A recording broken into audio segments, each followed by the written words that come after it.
HOA demanded $10 million because my house survived the hurricane. They even blamed me for it. I knew the storm had been brutal, but nothing prepared me for what I saw when I drove back into the neighborhood. Houses flattened, roofs gone, cars tossed into yards like toys. But somehow, my house stood strong, barely scratched. I'd reinforced it years ago with hurricane straps, concrete pillars, and storm shutters rated for Category 5 winds. It wasn't luck, it was preparation. I barely stepped inside when a group of HOA board members marched up my driveway. Their president didn't even say hello. She pointed at my house and said, "You caused this." I laughed, thinking she was joking. She wasn't. She claimed my home redirected wind currents, causing damage to neighboring houses. Then she handed me an envelope. Inside was a demand letter from their attorney. The HOA was seeking $10 million in community-wide damages.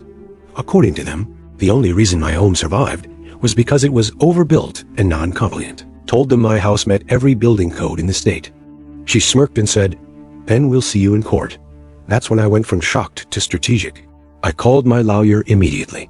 He told me to gather everything: my building permits, the engineering documents, the contractor receipts, even the inspection photos from when the house was first approved. Then we brought in a structural engineer to examine the foundation. His report proved my house didn't redirect anything. It simply withstood what theirs didn't. Next, we pulled drone footage from before and after the hurricane. It showed the storm path clearly. Straight-line winds, nothing unusual, nothing deflected. The HOA's claim wasn't just wrong, it was ridiculous. When we sent the HOA our evidence packet, the president doubled down. She issued me $450,000 in code violations for illegal reinforcements. So we added that to the lawsuit: retaliation, abuse of authority, and fraudulent fines. The courtroom was packed the day of the hearing. The HOA's lawyer argued my home caused aerodynamic disruption.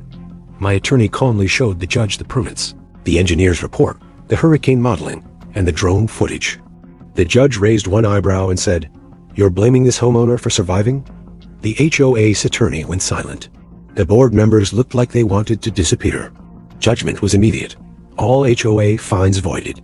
The $10 million claim dismissed with prejudice. And the HOA was ordered to pay my legal fees for filing a frivolous lawsuit. The president's face turned the color of drywall. Homeowners started yelling at her in the hallway, demanding her resignation. Now my house still stands strong, my wallet untouched, and the HOA is scrambling to explain how they tried to bankrupt the only home that survived the storm legally and safely.